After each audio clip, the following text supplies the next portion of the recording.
এই দিনটিকে এই শোককে ধারণ করে আসলে তারা পালন করছে। আর যেমন কিছুক্ষণ আগেও বলছিলাম যে রাজধানী ঢাকার যে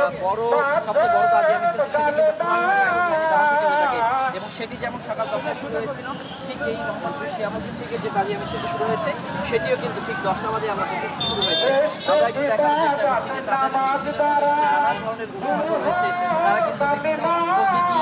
যে চিহ্ন ধারণ করে কিন্তু আসলে দিন উদযাপন করছেন। আমরা কিন্তু ঘোড়া দেখতে পাচ্ছি, এখানে যে বিভিন্ন বড় বড় পতাকা দেখতে পাচ্ছি, এখানে কালেমা লেখা পতাকা আছে, বিভিন্ন যে অনুষঙ্গ আসলে এখানে লেখা আছে, সেই দিনটির কথা স্মরণ করার বিভিন্ন কথা কিন্তু এই পতাকাগুলোতে লেখা আছে। আমরা দেখতে পাচ্ছি যে যদিও আসলে আমি বলে রাখি যে আমরা এক সময় দেখতাম যে বিভিন্ন ধারালো অস্ত্র দিয়ে আসলে মানুষের দিকে আঘাত করে কিন্তু এই দিনটিকে স্মরণ করার চেষ্টা করতেন এবং এতটা শোক তাদের ভেতর তারা ধারণ করতেন যে সেই শক্তিকে নিজের গায়ে নিজের শরীরেও কিন্তু তারা ধারণ করতে চাইতেন। তো আমরা জানি যে বেশ কয়েক বছর থেকে বা আরও বেশ লম্বা সময় ধরে কিন্তু এই ধরনের কাজগুলো করা হচ্ছে না, বিশেষ করে নিরাপত্তার স্বার্থে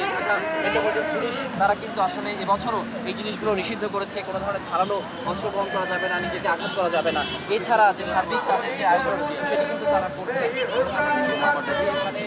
পুরুষ রয়েছে, সবাই তাদের মতো করে যে তাদের এই যারা কিন্তু পাশাপাশি যারা সুন্নি মুসলিম রয়েছে তারাও কিন্তু আজকে এই দিনটি উদযাপন করে থাকেন। তবে বিশেষ করে তাদের উদযাপনের ধরন হচ্ছে, বিশেষ করে ধর্মপ্রাণ মুসলমানরা রোজা রেখে থাকেন, নামাজ আদায়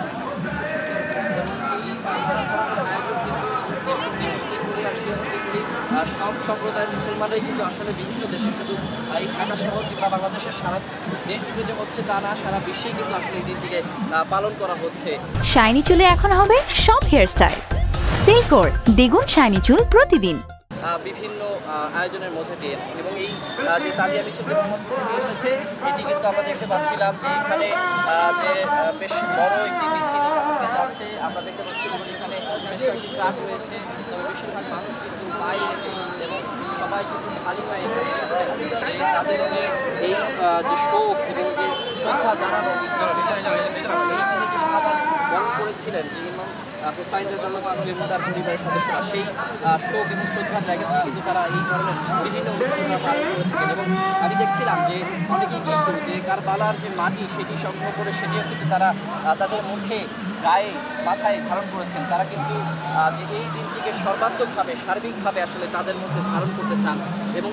তাদের সঙ্গে যখন কথা বলছিলাম তারা বলছিলেন যে আসলে এই দিনটি প্রতিটি মুসলিমের আসলে এইভাবে এই যে শোকের মধ্যে দিয়ে পালন করা উচিত, কারণ